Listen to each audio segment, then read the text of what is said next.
How you doing? My name is Bernie, and my presentation topic is on schizophrenia. And schizophrenia through exercise, the effects the effects that schizophrenia has on exercise, and the effects that exercise has on schizophrenia. The a case study regarding schizophrenia, um, treatments and medications, diagnoses, the way doctors and psychologists um, diagnose people with schizophrenia. Um, so I'll start off by saying that, schizophrenia, it is a serious mental health condition. It affects how a person, thinks, feels, and behaves, and it can make it hard to tell what's real and what isn't real. Um, I go through this sometimes as well, so just bear with me, please, as I talk about um, this presentation. So the roles that schizophrenia has, it usually involves delusions, which are described by is described by some psychologists and some psychologists and other MDs, that they're false beliefs. Um, the delusions are false beliefs that lead into hallucinations such as auditory or visually. And most of the auditory or visual hallucinations are things that other people cannot hear or see. Um, Other roles are unusual physical behaviors and disorganized thinking and or speech, sometimes slurred or sometimes saying things that isn't really there or speaking of things that isn't really there and speaking in a way where others can't understand what you're saying. So the genetics of schizophrenia. This is from um, the World Health Association. And basically, they say that schizophrenia is complex, is not fully genetic. There are non-genetic determinants that play a role, um, s- such as like PTSD is one of them. So PTSD can also lead to symptoms of psychosis, which can be deemed as a form of schizophrenia.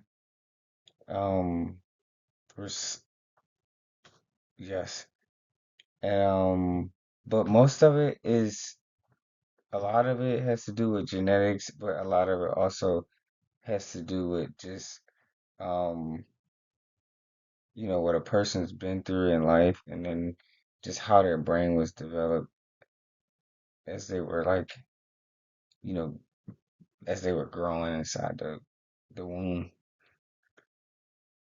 There's no like single gene, you know, that makes a person schizophrenic. Schizophrenic. So I also looked through the epidemiology of schizophrenia. It's somewhat a rare disease. It affects approximately 3.2 million Americans. In the United States, also an average of about 200,000 individuals will be or have been diagnosed with schizophrenia within a single year.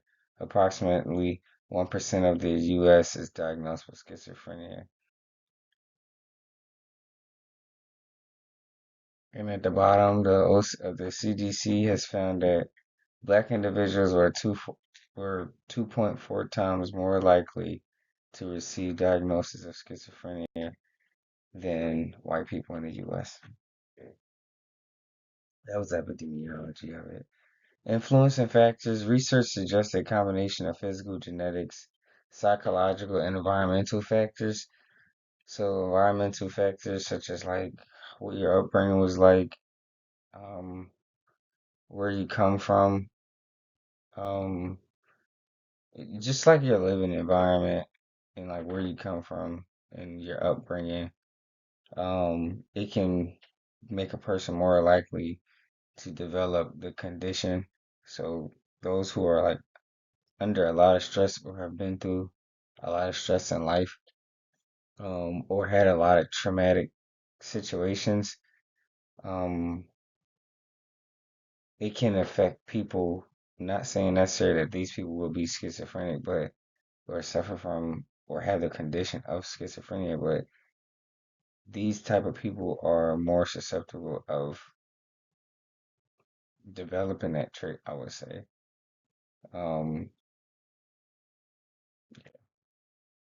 Symptoms of schizophrenia, you have positive, negative, and cognitive symptoms. So some positive symptoms are like the hallucinations. That's the hearing, seeing things that aren't there. Hearing voices is most common. Delusions are like strong false beliefs. Um, like thinking someone's out to harm you, thinking someone's sending you letters that you know that you're not really receiving, or any type of messages that you're not really receiving. And then some negative symptoms are like lack of motivation to do things, such as exercising can be one of the things. You can have lack of motivation for that. Reduce emotional expressions, so like the flat effect, the effect of withdrawal, and just, you know, not wanting to be around other people, just staying to yourself, but in an unhealthy manner. And then also trouble experiencing pleasure, so finding it hard to see the pleasure in things or the joy out of things. And then some cognitive things or symptoms is difficulty focusing or paying attention. Um, that's more self-explanatory. Just not being able to focus on one thing or for long periods of time, or being able to pay attention, like such as like being in school and stuff like that. It's hard to pay attention and focus on the task at hand because of what can be going on in your mind. And then memory issues, like not having, just for, just having a hard time remembering certain things, but also having a hard time not forgetting certain things such as traumas and traumatic events, or any any like negative event that you could possibly be going through. And then also trouble making decisions. Treatment. So there's treatment for schizophrenia includes a combination of like medicinal, but also like therapy, such as like cognitive behavior therapy, EMDR, DBT. I forgot what that stands for, but the DBT, because I did that before as well. And then there's like the medications, the antipsychotic medications. I have used a couple or tried a couple antipsychotic medications. You have some such as olanzapine, Abilify, quetiapine. Quetiapine is the one I'm on right now, 300 milligrams. Um, yeah, these are like antipsychotic medications. These are some of the few. I don't know all of them, but these are all the ones that I know specifically that I was prescribed by my um, psychiatrist. Um, so those medications, they help control symptoms. Like they don't like cure, they just help control the symptoms, the hallucinations, delusions.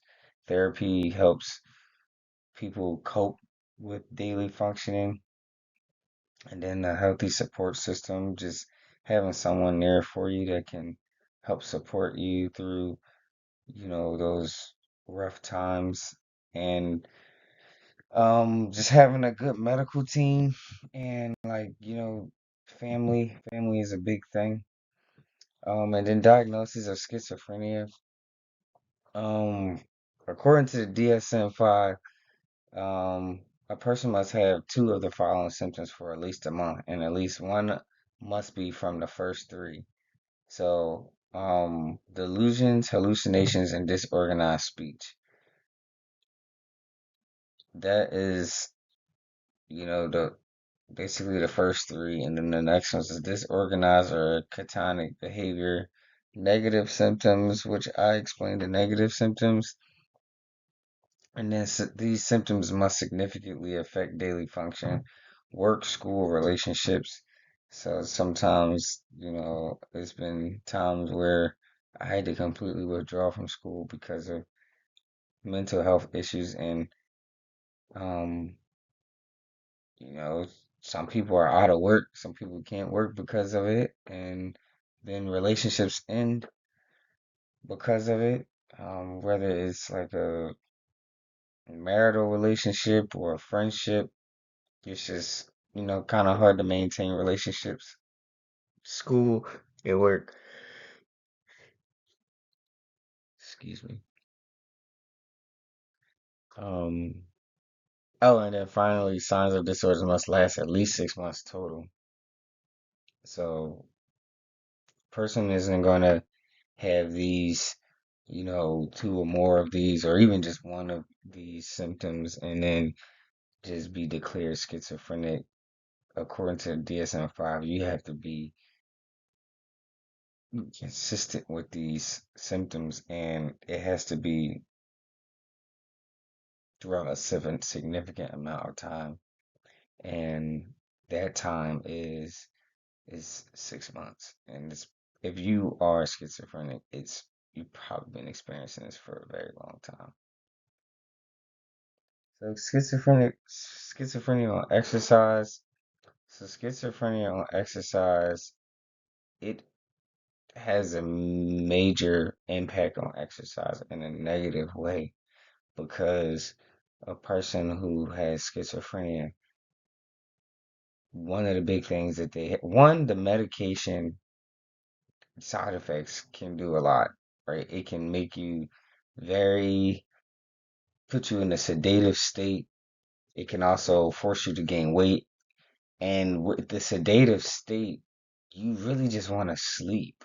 You don't you don't want to, but your body is like forcing you to sleep. Like for me with not olanzapine, I'm not on that anymore, but quetiapine, all of them honestly made me really, really tired. And so the fact that it makes you super tired like that, it's hard to get out of the bed and to go to school or to go to the gym and try to get up and exercise, because you just feel like that you need to get that sleep.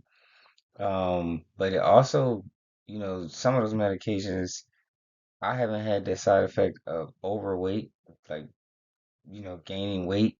But being overweight, if you already have a hard time with weight, it can increase your weight, because it does increase.